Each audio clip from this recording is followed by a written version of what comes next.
பார்வசாமி ஜூக் back island சொல்லிட்டு ஓடிட்டான். ஆனா இந்த ஜூக் பேக் ஐலாண்டு எங்கடா இருக்கு யாருக்காவது தெரியுமா? ஜூ பேங்க் ஐலாண்ட் ஜப்பான்ல இருந்து ஒரு சில கிலோமீட்டர் தூரத்துல இருக்கிற ஒரு பிரைவேட் ஐலாண்ட். அது என்னது பிரைவேட் ஐலாண்டா? ஆமா, பிரைவேட் ஐலாண்ட். அங்க ஒரு வருஷமும் இன்டர்நேஷனல் மார்ஷியல் ஆர்ட்ஸ் சாம்பியன்ஷிப் நடக்கும். எப்படியாவது என்னோட தம்பியை காப்பாத்துங்க போதும் ப்ளீஸ். பத்லு, நாம ஜூ பேக் ஐலாண்டுக்கு கண்டிப்பா போறோம்டா பத்லு. கண்டிப்பா போலாம் மோட்டோ, கவலைப்படாத. ஆனா பாக்ஸர் முதல்ல இதை சொல்லுங்க, இந்த குண்டர்கள் உங்க தம்பியை முதல்ல எதுக்காக பிடிச்சிட்டு போனாங்க சொல்லுங்க.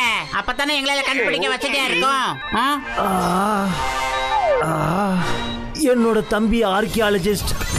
அவனுக்கு தோண்டும் போது சில பொருட்கள் கிடைக்கும். அதை வச்சு அவன் ரிசர்ச் பண்ணுவான். ஒரு நாள் அவன் பயந்து போய் வீட்டுக்கு ஓடி வந்தான்.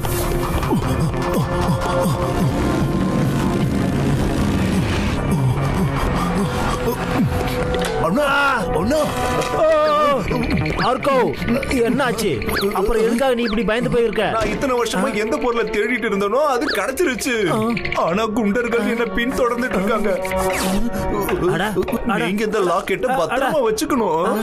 யாருக்கும் கொடுக்காதீங்க. நான் சீக்கிரமா வந்துடுவேன். ஆனா குண்டர்கள் உன்னை எதுக்காக பின் துரத்திக்கிட்டு இருக்காங்க? அத சொல்லு. எதுக்காக? வந்துட்டானுங்களா? ஐயோ, அந்த குண்டர்கள் இங்கே வந்துட்டானுங்க. நான் இப்ப கிளம்பி ஆகணும். யாரு வந்தாங்க? நீ எங்க போய்கிட்டு இருக்க? நில்லு. எங்க போற? நில்லு. அதுக்கப்புறம் அவன் திரும்பி வரவே இல்ல. இன்னியோட 15 நாள் ஆயிடுச்சு. அப்புறம் இன்னைக்கு அந்த குண்டர்கள் வந்தாங்க.